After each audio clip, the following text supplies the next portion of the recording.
special welcome to Geoff Thompson, who I've had the pleasure of speaking to a number of times now, and it's always an insightful and interesting discussion we have. So thank you so much, Geoff, for coming on again. It's a pleasure. It's nice to see you again. Yeah, you too, definitely. So you've led obviously such an interesting life in terms of the self-defense realm, but also in terms of, just as a person and developing as a person from being kind of a scared child, as you've put it yourself, into facing those fears and trying to conquer those fears. And I think it's fair to say that from quite an early age, you were exposed to things that would make most people, most grown men, fearful. So how do you think you coped with that originally, and how do you think that transgressed into the person that you are now? I didn't cope with it like most people, Mm. and I would.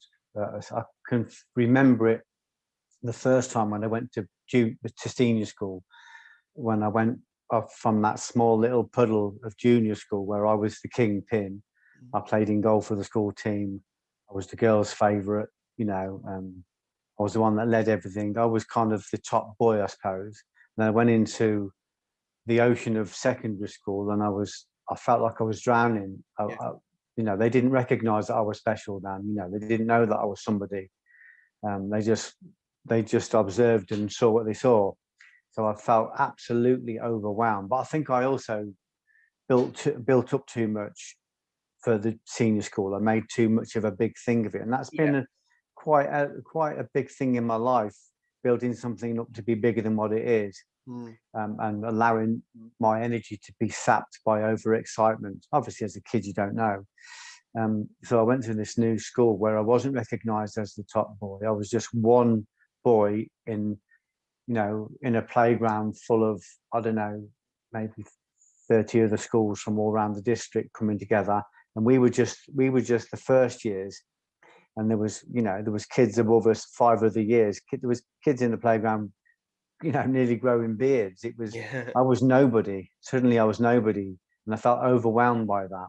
So I started to feel anxiety and fear and depression even at that age. And I would find myself I was brought up a Catholic, and this was a Catholic school. I'd find myself going into the chapel and praying and begging God to take this feeling away from me. And ironically, 45 years later, I was in that same chapel talking to the kids, about what they can do, what they can achieve. I went in with my BAFTA and my, the things I'd accumulated, the things I'd won, to do a talk for 5 groups of different age school kids over a day. And they placed me in the chapel to do the talk.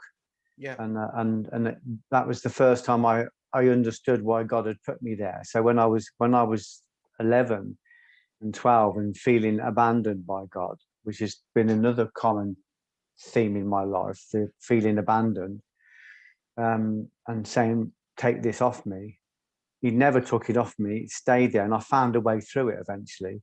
But when I went back to talk to the kids, I suddenly knew exactly why I was there and why I'd gone through that, and what I was there to teach. I was there to teach them about the boundaries of fear, about understanding fear, about understanding the body chemistry, about understanding how we need to learn to get a control of the endocrine system if we're going to achieve anything in this life other than the ordinary mundane. Because if we haven't got control of our endocrine system, somebody else has got control of it. So an advert or a poster or an unkind email or an unkind message can hook us like a fish and drag us. The populace are dragged in all sorts of direction, by what they hear on the television. I mean, the world is full of fear at the moment. The world is touch sensitive because of the things that are going on. So people are herded in all sorts of unholy directions because of fear, not just because of fear, but because of the passions, because of desire, because of any kind of arousal. So we have to get some kind of control of our endocrine system. We have to win our will back. That's the kingdom.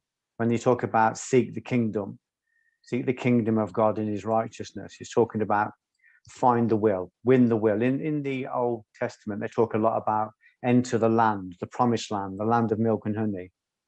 And it's this promised place at the end of our journey, our kind of hero's journey.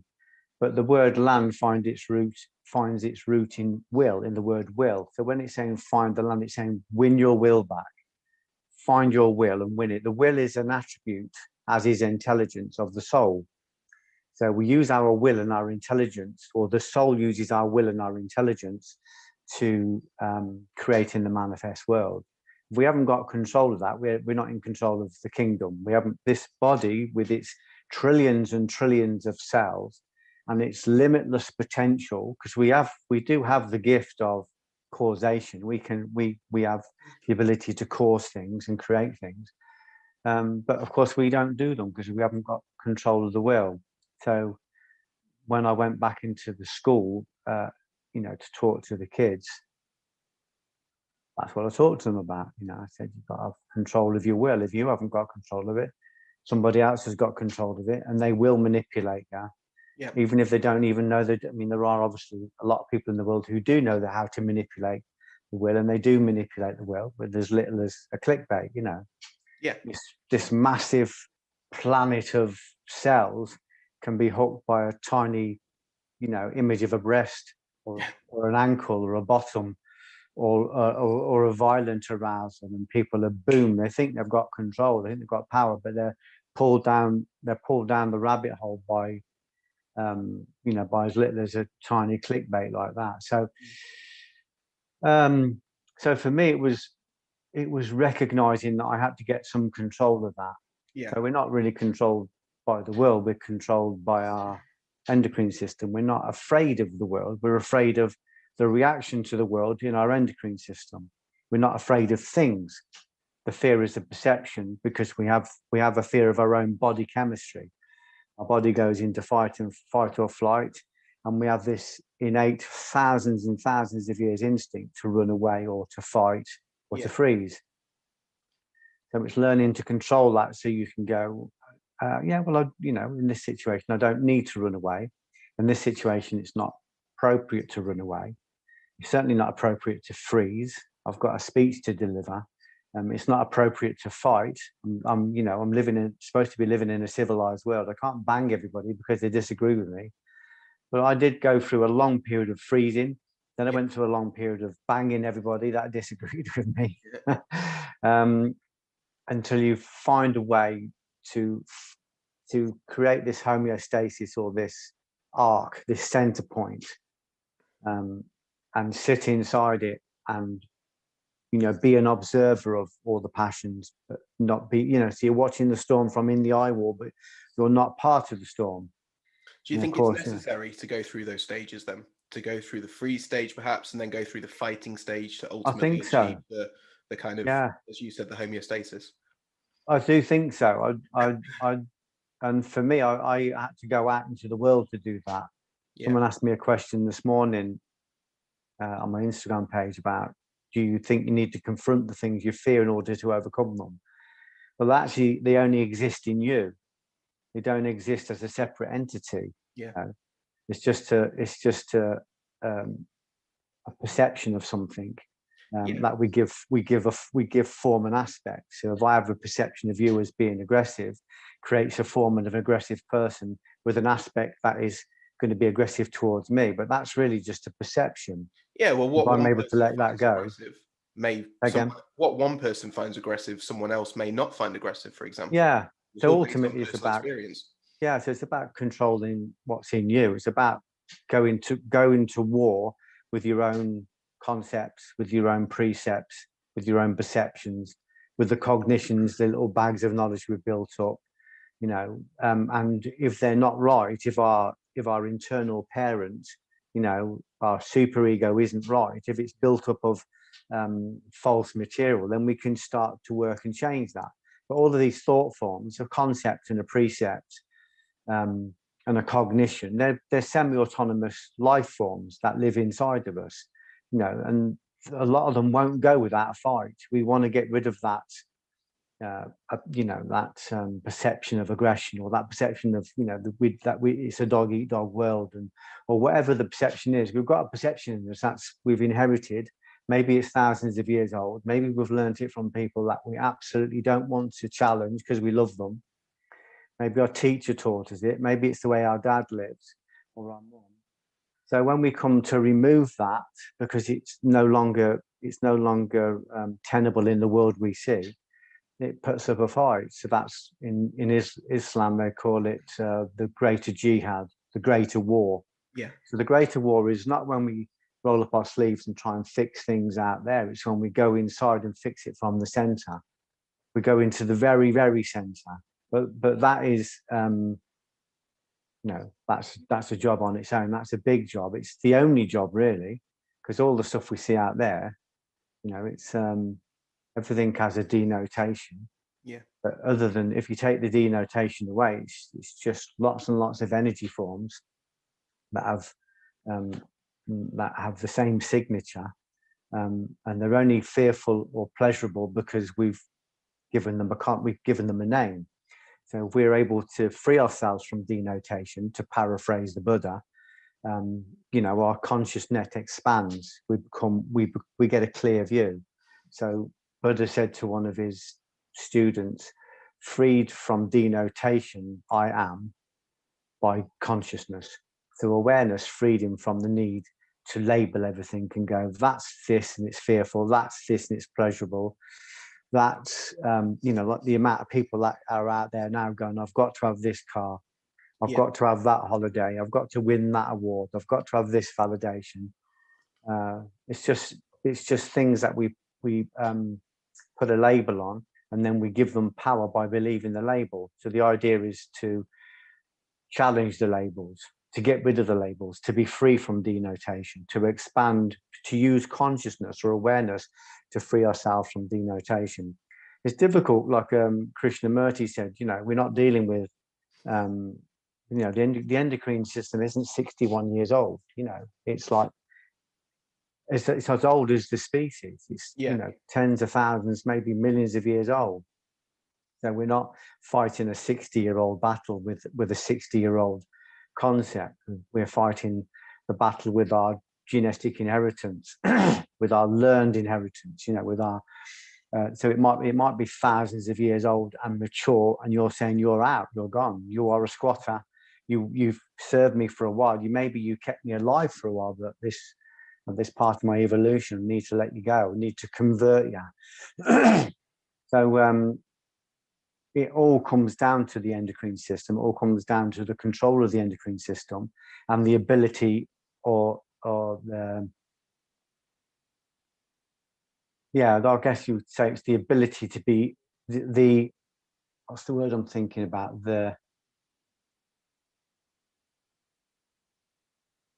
It's not minding being uncomfortable, you know. Right.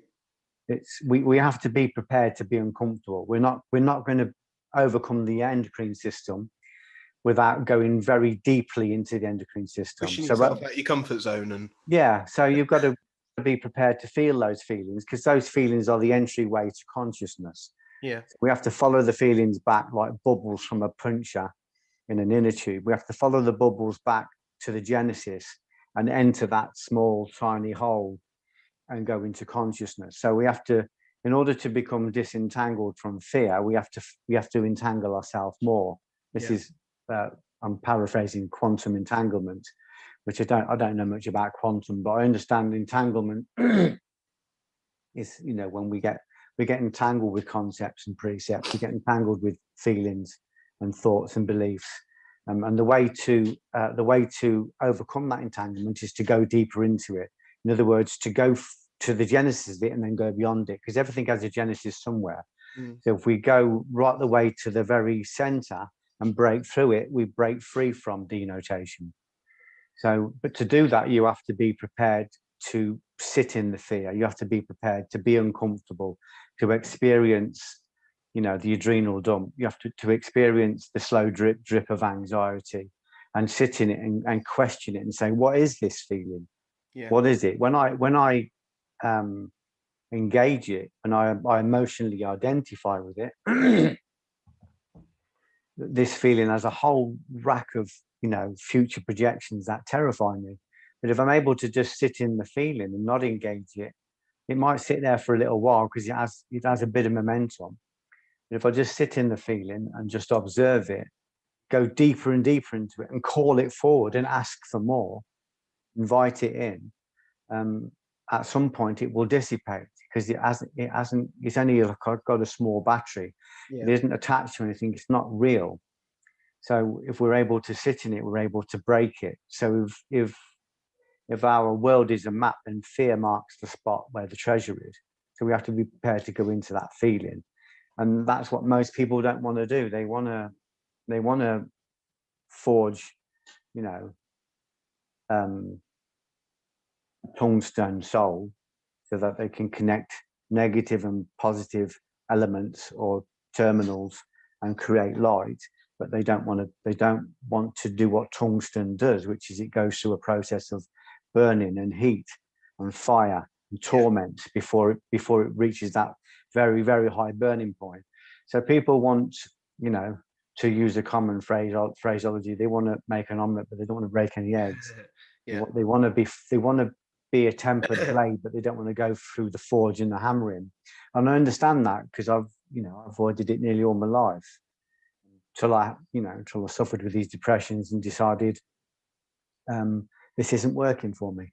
So instead of running away from these feelings and seeing them as a harbinger of doom, maybe I should turn into them and intercourse with them and absorb them. Ushaba talked about absorbing 99% of the fear before it would give up its tendency, before it give up its secrets. And we're talking about a man that stood trembling in front of a firing squad when he was training with the prophet Debuchy Anusabura, or Anusabura Debuchy, whichever way you want to put it. So, you're talking about a man who went out into the world and really experimented with this. Yeah. So most people don't want to absorb 99% of fear in order to see its secrets. But if we can look at it and go, what is this feeling? If we can inject curiosity, fear loses its grip very quickly. I'm not saying it's not challenging, because it really still is, but it loses its grip much quicker when we go, oh, here's that feeling again. Let's have a look at it. Let's be guinea pig A in our own life and see what we can do with this. Let's see what we can make with this. Yeah. Let's see how long it lasts, how long it sits in my body if I don't engage it and project to the future or regress to the past. Because once we engage it and identify with it, of course, we incarnate it. It becomes us. So the feeling that rises up, or the feeling that approaches, when we engage it and identify with it, because that's what we're used to doing, we engage it and we give it life. We become incarnated by that feeling. So we're no longer feeling fear. We are fear.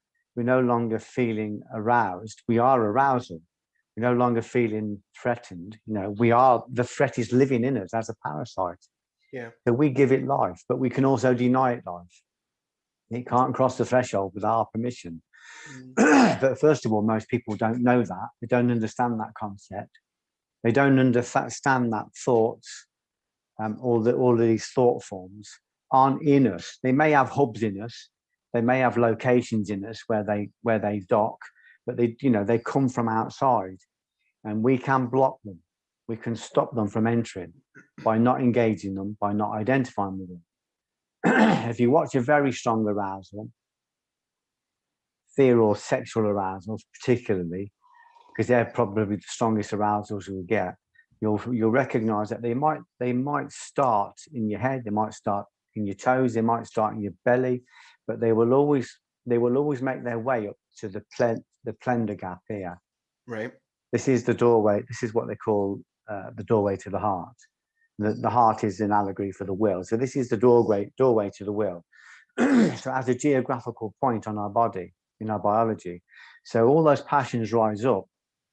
This is the only doorway into the nightclub. They don't enter through any other doorway. They might alight in other places, but it always finds its way to here. So if we can guard that doorway, if we can watch that doorway, we're able to watch those emotions. But the feeling of adrenaline may still be in us. It may still be infused in our own body because, you know, it's found enough entry point to trigger the adrenals. So we may have our body full of anxiety, but we haven't engaged it. And if we're able to sit in it and keep watching it, you will eventually hear it. It will develop a voice. It will talk to you. It will scream at you. And if you just keep watching it, it will dissipate. It will go back to where it came from. It will rise and it will fall again. But we have to have the courage to sit in it and stay in it, whatever that fear is. And if you're going to do something important, like we did the film about forgiveness, tremendous opposition to stop me from doing that film. Tremendous, because we're talking about the metaphysical power of forgiveness. And what we're talking about when we're talking about forgiveness, we're talking about removing the parasite of hate. That's what we're doing, nothing more. We're removing the parasite of hate, a concept, a precept, an anger, a dissonance, a fear, a wound. We're removing it and we're kicking out the squatter. So of course this parasite, excuse me, this parasite is just a parasite that is attached to a greater parasite. So if you call it a pain body, again to quote Eckhart Tolle, so we've got a pain body that's existing inside us and it feeds off pain. But this pain body connects to what Eckhart Tolle would call the world pain body. So there is a greater energy around us that will dock with that, alight with that vibration and work through us and literally feed off our human emotions, especially anger and fear, sexual arousal, you know, terror. It literally feeds off the energy of the human essence, feeds off the soul. So the idea is that we recognize this and we guard the doorway to the heart, the doorway to the will. Because what happens when we follow the trick, the clickbait down, is that you know, our will is taken off us. Yeah. Our will is taken off us because we feel fear or we feel arousal, and suddenly we're reacting. We're actioning it in the world, and the moment we action it in the world, we create karma.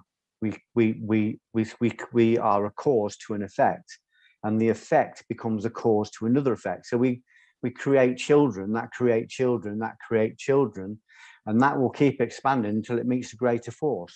Until actually it can only be stopped by a greater force, and that greater force would be love, or just neutrality. So we just sit and watch it. So the idea is that we are tricked into arousal. We think, we speak, we act, we create karma, and then that karma goes out into the world and works as a spirit. It works as a living energy, as a semi-autonomous thought form that will go in other people. If we're doing it from the right position, from a righteous or from an aligned position, righteous just means the right path. And we're talking now, we're talking from a place of inspiration.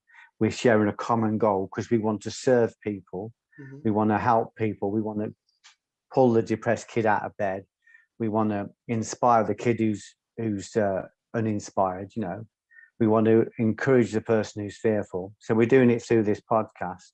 What we're doing is we're using the same process, but we are releasing good karma, you know. Yeah. So we are creating a good cause, and it's not just like, oh, you know, he said a nice thing, that's really nice. You create a good cause, and that can and will last forever. Yeah, you know, especially if you've got a platform. So we're creating a good cause. So we're releasing breath or spirit, or the Holy Ghost or the Holy Dove. The paraclete, as they call it in Christian theology. So we're releasing. So if you've got God as the Father and Christ as the Word, then the Spirit is the breath. So when we speak, we literally release breath that goes out and infuses people, inspires them. And so we are creating a living, semi-autonomous energy that will act as a healing agent for people. So we're learning to do the same thing. We can't do that if we haven't won our will back. So we have to capture our will. This is like Odysseus when he comes back from the Trojan Wars to his home in Ithaca and finds that his kingdom has been overrun by vagabonds. His wife doesn't recognize him. His servants don't recognize him. and he's got to go to war to win his kingdom back. It's a great allegory about a man that wakes up. He stops warring with the world, and he wakes up to his own consciousness and recognizes that he is the sovereign within this amazing kingdom. But he's not got sovereignty over it, even though he is the legitimate king. It's been taken over by egoic forces, by demonic forces. So it's saying when we wake up, it's not just like, oh, Geoff Thompson's woke up, fantastic, he's floating. It's not. It's like I've woke up and I've realized that I have no control over the territories in my own body. I've no control over my passions, over my endocrine system. I've no control over my beliefs. So I've got to go to war to win those territories back one at a time. Yeah.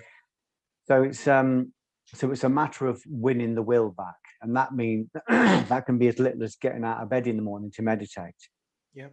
The big things are like eating healthy, not filling our mind full of the propaganda that comes through the television screen every single night.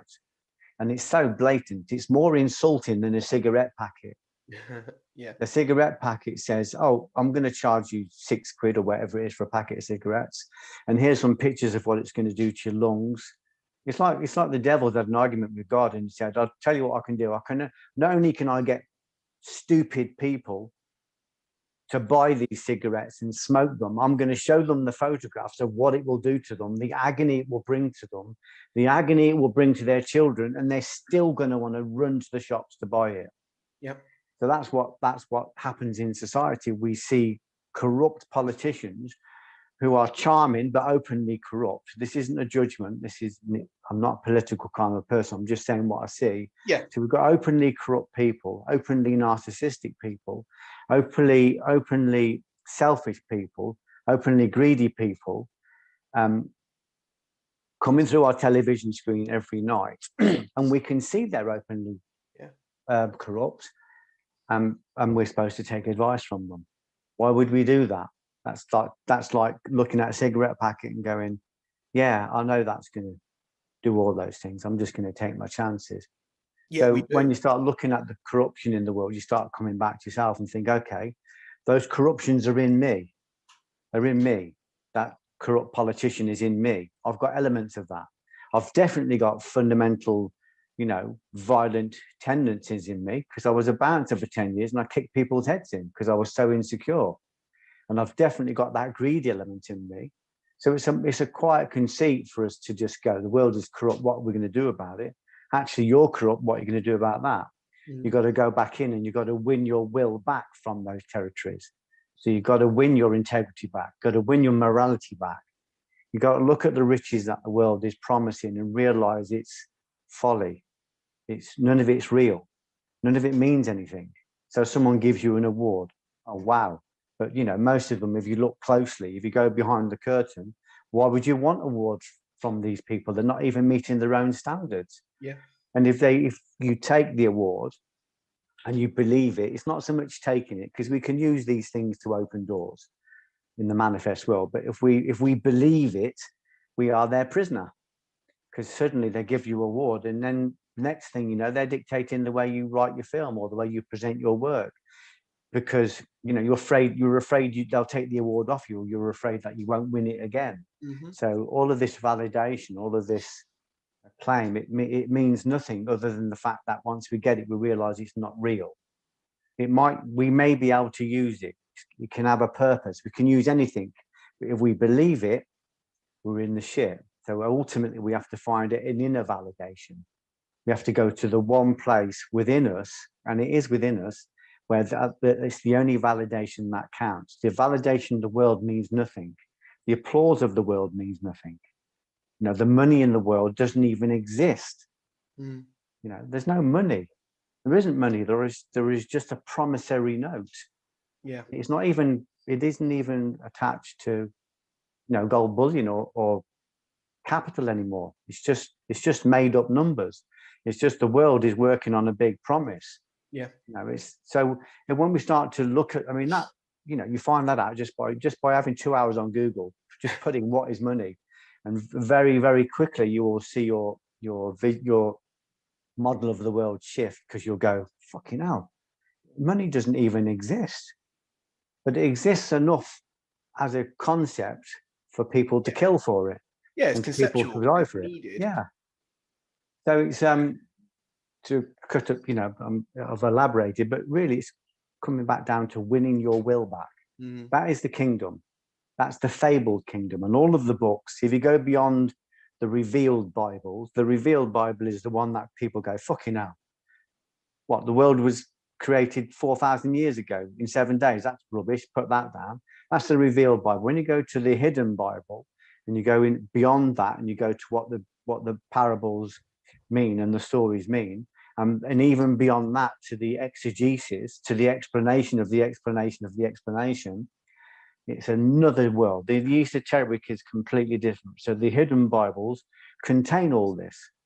But what do you have to do to sit and read the Bible? You have to be able to master your will, because it is so rich and it's so dense and it's so full of house ghosts that most people will pick it up and go, I can't digest this. I can't sit and read this.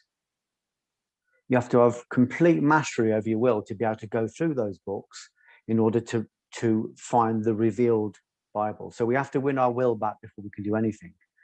That's why I always say I don't concern myself too much about the economies of the world if I can't even manage my own waistline. Yeah, true. Yeah, it's So staying in your lane, and yeah, so it's coming back to the self, which is good because it means I haven't got to fix the world. The world is whack-a-mole. We all know that. yeah, The problems that were always there are always here. They've yeah, just changed hats. But we can change ourselves, and when we change ourselves, the manifest world starts to change as well. But again, I don't want this to sound like I'm saying it's easy. I'm saying I struggle with it every day, because when those feelings rush in, there's thousands of years worth of heritage and lineage, there, that's saying you need to run. yeah, You need to get rid of this feeling. But what my intuition is saying is, when you sit down with Dan this morning, if you've got anxiety that's rising up and it doesn't seem to have any purpose, you will, in the volition of doing an interview, you will consume that energy and create something beautiful from it. yeah, This will be something that will go out and it will talk to people, yeah, and it will act inside them as an agent, as a positive agent, because it's coming from a place of truth and it's coming from a place of love, and the intention is honorable. So that energy that sits there and feels like anxiety is suddenly you got the positive terminal and the negative. The positive terminal that said, I need to create something. The negative terminal saying, we just want to sit on our arse and do nothing. mm. And then you put your will in between that, like a filament, like a tungsten filament, and it creates an arc of light. Yeah, But the soul itself has to burn in order to heal. It has to burn in order to create light. But not many people want to experience burning in order to create light. yeah, definitely. And why do you think then that you chose the doors as your vehicle to that kind of getting the will back, to going through the fire, I suppose? Why was it door work that especially? What was the catalyst for that? I think it was because I think I was a first dan in karate at the time in Shotokan. It was a Yeah, tough system. It was KUGB. So they were renowned for tough gradings. It was we were working with legends, Terry O'Neill and Bob Poynton and Andy Sherry and Frank Brennan and Ronnie Christopher. These amazing yeah, people. It was a very tough system, and I was the first dan in it. And I was supposed to be, I was a teacher, but I was just still scared all the time. I was scared of my own biology, my own endocrine system. So I think the door was a natural outlet for me because I was supposed to be a fighter, but I was afraid of fighting. I wasn't afraid of fighting. I was afraid of, I didn't really know what worked for a yeah, start off. So that creates a lot of fear because you just don't really know. And the first time you get a confrontation, you get adrenal dump and your instinct is saying, run, run, run, or freeze. And then you're sat there afterwards thinking, with the black dog, thinking, I should have said this, I should have done that. I was a coward. Why did I'm a black belt? The fact that you're a black belt makes it even worse because your instincts overrode that and said, we don't give a fuck about the black belt. This is about survival. This is a saber-toothed tiger. You've got to run away and survive. So you know, because you don't understand that, you just think, oh, I'm a coward. And then of course that becomes an internal monologue, and you know, you feel fearful, you feel more fearful. For me, I turned into it. I thought, well, you know, if running away from fear isn't making it better, it's making it worse, then I need to turn into fear, and I need to try and find a different way of doing this. And the moment I started to turn into fear and absorb fear, 99% of it, to quote Ushiba, literally picking up a spider, literally going to the dentist, literally entering a big karate tournament, all the things I was afraid of, but I was even too afraid to admit I was afraid. I would just say, it's not that I'm afraid, I just don't want to do it. But I was afraid, you know, I was afraid of, I couldn't fight the tide in the bath. You know, the moment my adrenaline came in, I was wiped out, and people could use that against me. I was afraid of my wife. I was afraid of my mother. I was afraid of change at work. So the idea for me was that, first of all, I don't know what works. I'm a black belt and I'm teaching, and I've got something in me that wants to understand the truth. Yeah. And I've got all of these gods around me telling me what the truth is, but it doesn't smell of the truth to me, Dan. You know what I mean? It doesn't smell like truth. It smells like they believe it, but it doesn't smell like truth to me. There's a dishonesty there. And I'm looking quietly at the people who are teaching this, and they're not living morally. They're teaching Budo. And again, this is in no way meant as a judgment, but I just wanted to observe what I was seeing. You know, people not paying their tax, keeping their money in a biscuit tin under the bed, having affairs with their students, and living immorally. But working from a stance of Budo, this is honourable. We're bowing in and out of the room. We're bowing to the room, but we're fucking our students. We're bowing to the room, but we're fiddling our tax. We're bowing to the room, but we're lying to our wife, to our husband. We are bowing to the room, but we're abusing our children when we, run off with the neighbour's wife and leave them without anybody. They're wounded by it. So it's this. I noticed that. I saw that, but I didn't want to see it now, because I love these people. They were gods. When they put their foot out to do a kick, or they were just like, But if you questioned them, I watched a couple of people question them about stuff, and they got battered. They got battered in the gym, And you just go, "Oh, that's the way it is. It's Japanese, isn't it? We don't play around with it. We don't question the instructor." But actually, again, my biggest fear was that I would be judging them, and that's not where I want to be, because judgment is as bad as the thing we're judging. But you can objectively look at something and think that's not aligning. There's not a congruence there. There's actually no power there, because there's no congruence. This isn't connected to spirit. It's not connected to Budo. This is just a physical and psychological thing. Yeah. It's a manipulation. There's no power. It's temporal. It isn't connected to anything eternal. And I could, although I couldn't articulate it, I could see it. Even as a 15-year-old standing in a pub watching a fight kick off, I knew what we had would not work in that environment. It just wouldn't. I knew it. But the moment I thought it, this other voice said, "Shut up. Who do you think you are? You're a snotty little purple belt. You don't know anything." And if I questioned the teachers later on, I'd say, "What about the grappling? What shouldn't we put some grappling in here? Because what if I make a mistake and I get grabbed?" "Don't make a mistake." I said, "Yeah, but monkeys fall out of trees.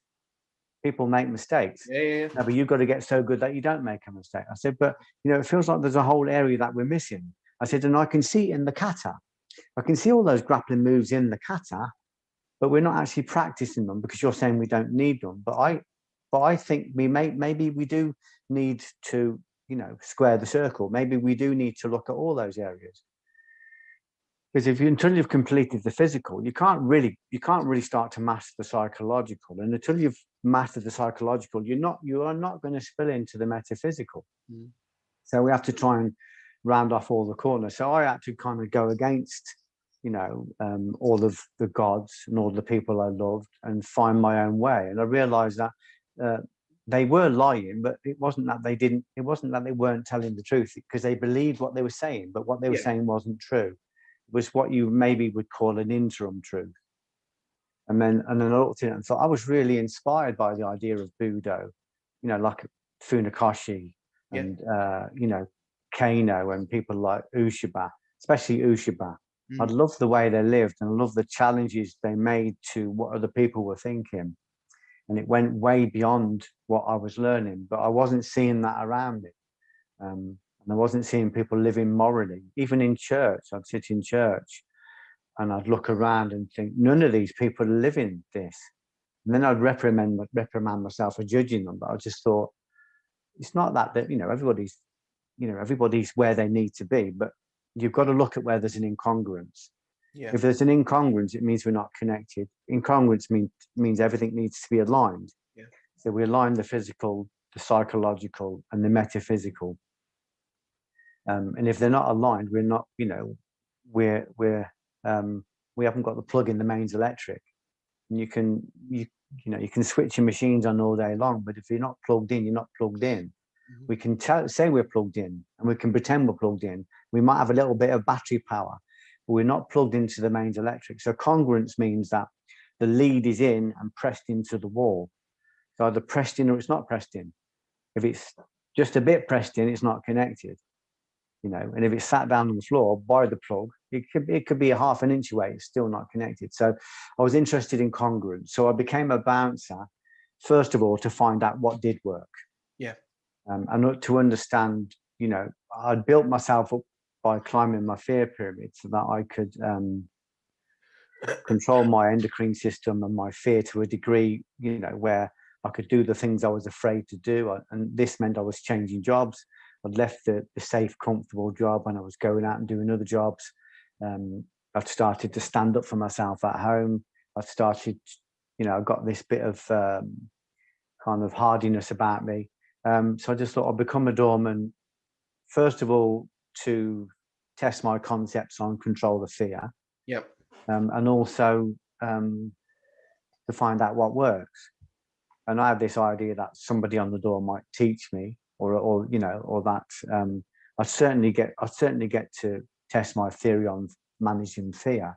But I realized when I went on the door that there wasn't any one person that really taught me. Although I'd got people there that I mirrored, there was an egregore when I went on the door. There was an environment. There was a being that surrounded the environment that was a collection of all its parts, but it was greater than the sum of its parts. So there was literally an energy that taught you. So the environment taught me what worked. What didn't work fell away like a cheap suit. It didn't care about hierarchy, didn't care about dams, it didn't care about offending people. You just went in. It was a heat that stripped away everything that wasn't real. So the environment taught you exactly what worked, but it would demand that you let go of everything that didn't work. No, it didn't tolerate anything. All the dross was burned off, and you just left with the gold. Yeah. So it didn't tolerate what didn't work. People that went in there and tried to hold on to their false truths got battered. Even really accomplished people got battered. Some of them got killed. So I had to be prepared to let go of everything I'd been taught and just let the environment teach me what would work within that environment. So I started to listen to the environment. It wasn't until many years later that I understood the concept of an egregore, and that any kind of corporation, any kind of collection of people who have a like-minded aim will create an energy that will be greater than the sum of its parts, and the environment will teach us for good or for bad. Yeah. Now, everything I learned on the door, you know, you could say that the environment was neutral. It was just saying, this is what's going to work in this environment. The consequences of it are yours. But then ultimately, when I started to go beyond the physical, and I got prolific and proficient at the physical, to the point where I was scared to use it because it was so potent. Yeah. It was so potent that I was afraid to do it. To the point where I started to pull all my punches because I was knocking everybody out, and that meant faces hitting the pavement, teeth being separated from gums, pools of blood, Yeah. crying girlfriends, you know, people very afraid of you. So it meant all of those things. It meant the karmic debt, you know, that all of that violence is in your plumbing, you know, it's there. You can't get rid of it until you atone it. And of course, you know, the consequences of, you know, the aftermath of comebacks, the law and all the rest of it. There's a whole environment. So I started to learn about what the environment, what causation meant.